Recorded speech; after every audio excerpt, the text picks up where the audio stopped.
Quando a gente lê Apocalipse, a mensagem às 7 igrejas, nós vamos encontrar ali em Apocalipse 2, duas igrejas que eu quero ler para vocês.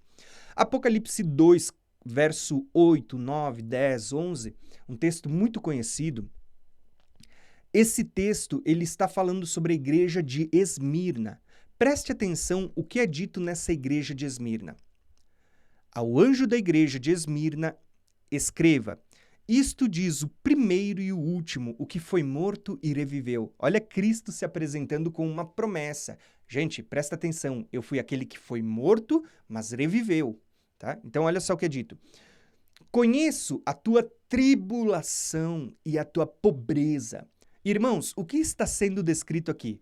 Duas coisas. Primeiro, a tribulação pela qual a igreja vai passar e a pobreza.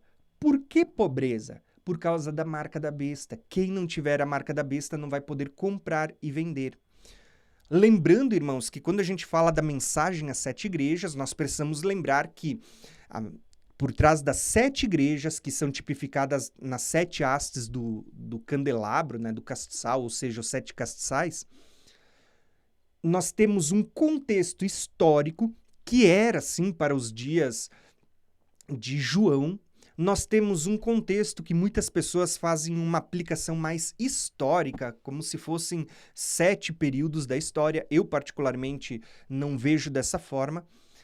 Mas nós precisamos lembrar que na mensagem das 7 igrejas, eu já vou mostrar isso para vocês, existe uma figura profética para os últimos 7 anos. Por isso Deus deixa o número 7, 7 igrejas.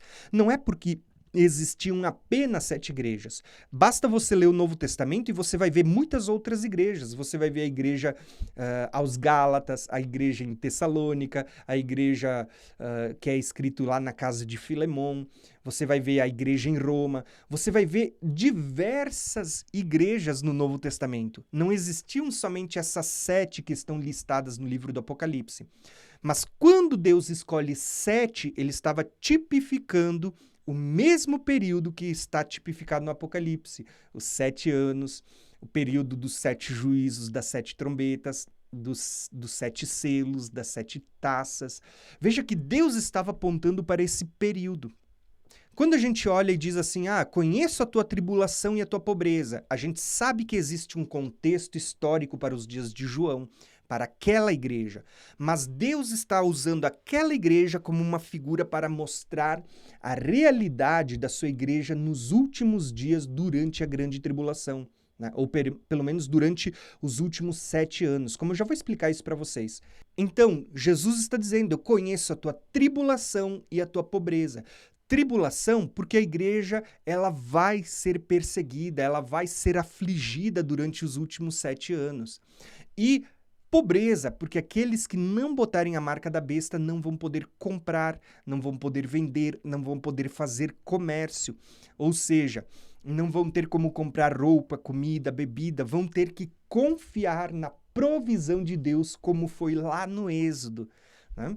Inclusive, existe uma mensagem que eu quero trazer daqui a pouco para vocês sobre o último Êxodo, mostrando como tudo o que aconteceu no passado era uma figura que vai acontecer de novo no tempo do fim. Mas olha só o que é dito aqui, ó. Não temas o que há de padecer. Eis que o diabo está para lançar alguns de vós na prisão, para que vós sejais provados e tereis uma tribulação de 10 dias. Mas seja fiel até a morte e dar-te-ei a coroa da vida. O que está sendo dito a essa igreja? Preste atenção. Primeiro, eles vão padecer. Veja que Deus não está livrando ninguém. Eles vão passar por tribulações. Eles vão ser provados, irmãos. Na mensagem que eu vou ensinar para vocês sobre o deserto, vocês vão ver que tanto aqueles que vão para o deserto como aqueles que vão ficar para testemunhar, ambos passarão por provação. Tá? Mas graças a Deus que no mesmo texto que Deus diz que nós vamos ir para o deserto, ele diz que nenhuma tribulação é maior do que possamos suportar. Então, olha o que ele diz aqui, ó, que muitos serão lançados na prisão. Olha só, vão passar por tribulação, provação, vão ser lançados na prisão E ele diz: sejam fiéis até a morte, porque eu darei a vocês a coroa da vida. Ou seja, vai ler o Apocalipse e você vê que está sendo dito que muitos serão presos, muitos serão mortos à espada, e é dessa forma que as pessoas darão testemunho da fidelidade a Deus. Então veja que essa igreja ela não foi arrebatada secretamente. Essa igreja está passando pela grande tribulação. Inclusive é dito, vocês terão uma tribulação de 10 dias. Aonde que isso está, irmãos? Essa expressão, uma tribulação de 10 dias, estava apontando lá para as festas, onde você vê que entre a festa das trombetas e a festa da expiação, que aponta para a segunda vinda de Cristo, o dia da expiação, o dia do juízo, o dia do perdão, havia um intervalo de 10 dias, onde o povo deveria se humilhar, onde o povo deveria quebrantar o seu coração, tocar trombeta pela terra, anunciando que estava chegando o dia do juízo. Entende que esses 10 dias em que o povo deveria se humilhar lá nas festas, está apontando para esses 10 dias de tribulação? Deus aqui não estava dizendo que eles teriam apenas 10 dias de tribulação, uma semana e pouquinho, né? Não. Deus estava mostrando um link de conexão com as festas para você entender o que está acontecendo nesse período. Mas o que eu quero que vocês percebam é que Esmirna está aqui na segunda haste e é dito a ela, vocês vão passar por tribulação, vocês vão ser presos, vocês vão ser mortos, o diabo vai se levantar contra vocês, mas seja fiel até a morte e eu vou dar para vocês a coroa da vida. Por quê? Porque Jesus ele está lembrando, eu também já estive morto, mas eu ressuscitei. Mesmo que vocês tenham que ser fiéis ao ponto de entregar a vida, de ser fiel até a morte, saibam de uma coisa. A segunda morte não tem poder sobre vocês, porque eu vou ressuscitar vocês. As portas do inferno não vão prevalecer contra vocês na vinda de Cristo, né? Então, é isso que está sendo dito aqui para essa igreja.